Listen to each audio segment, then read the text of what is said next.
In the Navy, I called it SOS. I have been told that in the civilian world, it was called chipped beef on toast. No matter, I think it's the same thing, and I think it is just as delicious. Of course, in the Navy, they feed you 24/7, and it was wonderful. As for the Navy, well, my time has come and gone. They never had airplanes like this in the Navy when I was in. But no matter, now it's the young people's turn, and I am so impressed. And I suspect that even though the Navy is ultra-modern, ultra-21st century, that they're still having SOS aboard the ships. I'm guessing, of course. I don't know that to be a fact, but I'm guessing, and I think perhaps I am right. How did we make it? Well, we're having this for our New Year's Day breakfast, but if I were preparing this for dinner, I would serve a side of green peas. Now you know. As for how we made it, well, this is the way we made it. Okay, so let's get started. One of the first things, of course, first ingredients happen to be onions. Now, I'm showing you a full onion, a big onion, but in fact, we're just using a very small part of that. You'll notice there are 2 slices here. However, we're just going to use one of the 2 slices, and that's going to be chopped fine. Exactly. And that's all we're going to use as far as the onion is concerned. Another extremely important ingredient, I think, is the butter. Now, we're going to use the butter in 2 separate ways, okay? Note, I'm talking about butter and not margarine. The first way is we use 1 pat of butter, just like that. 1 pat of butter, medium heat. On a scale of 1 to 10, I would imagine that it would be approximately 3, maybe 4. So you're going to melt that butter. The next ingredient, of course, is their dried beef.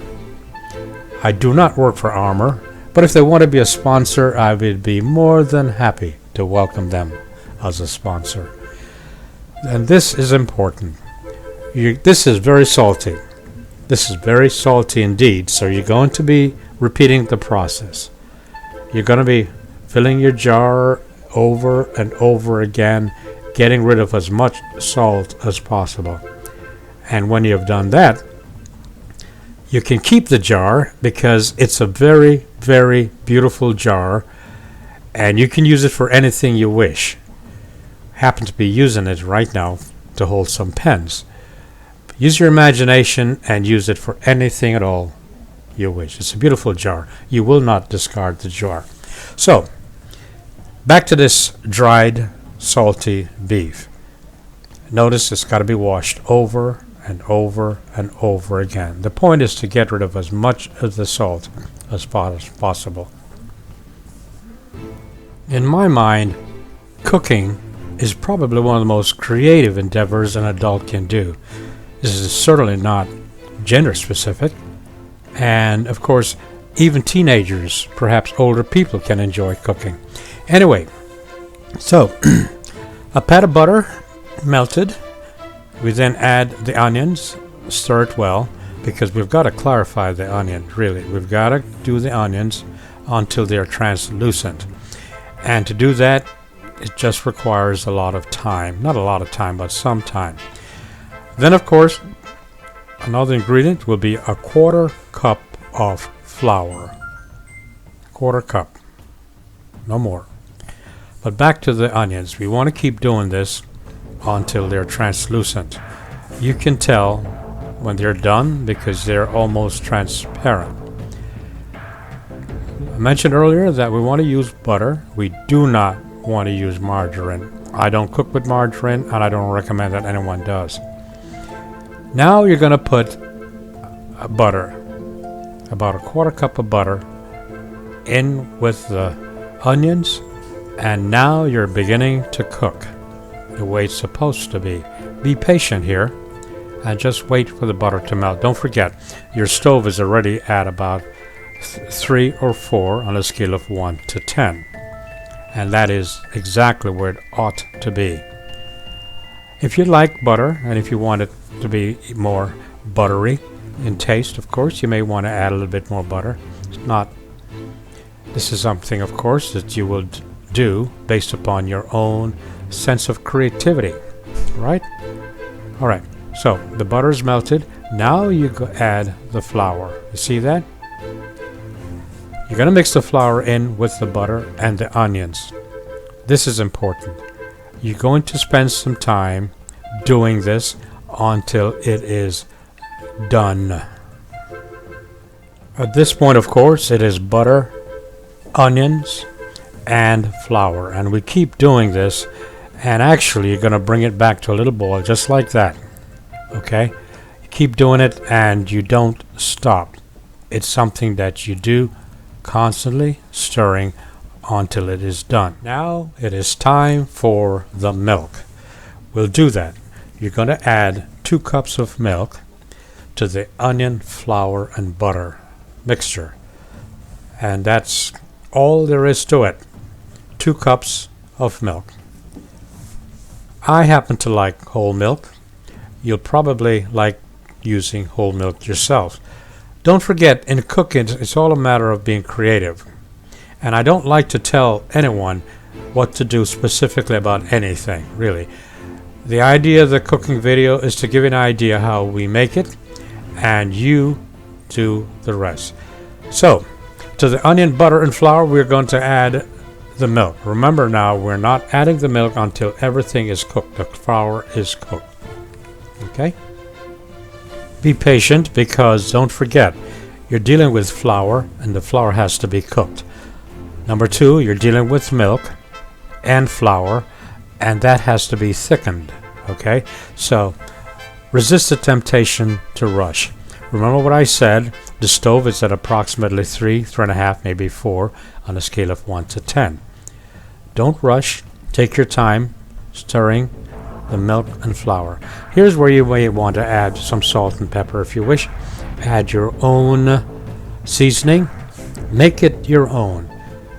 You may also want to add onion powder, garlic, whatever you wish. Whatever will make it taste better for you. That's what you need to do.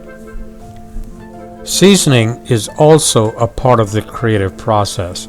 In every recipe, there is a suggestion, there's a point. However, the creator of the recipe will tell you how they did it, and they will give you the different proportions of the different ingredients. But somewhere along the line, you're going to have to make it according to the way you like it. You're going to have to own the recipe, adding your own way of doing things. Now it's time for the dried beef. You're going to cut this up just as you see on the screen, okay? Remember what I said earlier. When it comes out of the bottle, it's very salty, so you're going to wash it long. You're going to wash it and get rid of as much of the salt as possible. You're not going to get rid of all the salt. That's almost impossible. But you want to wash it and get rid of as much of the salt as possible. Please take note of the cutting technique offered here. I think it's a brilliant way to cut up the dried beef for your SOS, chipped beef on toast. This is a brilliant way, really very creative way to cut up the dried beef for your chipped beef on toast. By the way, Armor, if you're watching, I would like to solicit your sponsorship for Microdac cooking videos. After all, I would appreciate using your products in my cooking videos, so you may want to consider that. For now, though, let's get back to making chipped beef on toast. Once you have cut up your chipped beef, all you have to do now is to add it to your sauce. Remember, your sauce is now onion, flour, milk, and butter with your own specific seasoning. Remember that? Now is a good time to add the chipped beef. And here, remember, it looks as if it is not very thick. But if you keep stirring, it will become thick. Very thick. It will become the consistency that is important for your chipped beef on toast, okay? I know. It does look good, and I'm telling you, it smells good too. Onion adds that flavor. Did you know that there was a time when I almost stopped making cooking videos? Only because I think the criticism was beginning to get to me, the negative criticism. However, I have a lot of people that offer their support. And here you go. My cooking videos are being done again. Now, as far as the toast is concerned, you're free to use whatever you wish. It's called chipped beef on toast, but it just so happened that today, for breakfast, we chose not to use toast, not to use bread, but instead to use muffins. So now it's been changed to chipped beef on muffins. Of course, what you do, you put the muffin into the toaster, toast it to the consistency that you like, and of course the next thing is to add butter. Notice that word again, that 6-letter word, butter, to your toast.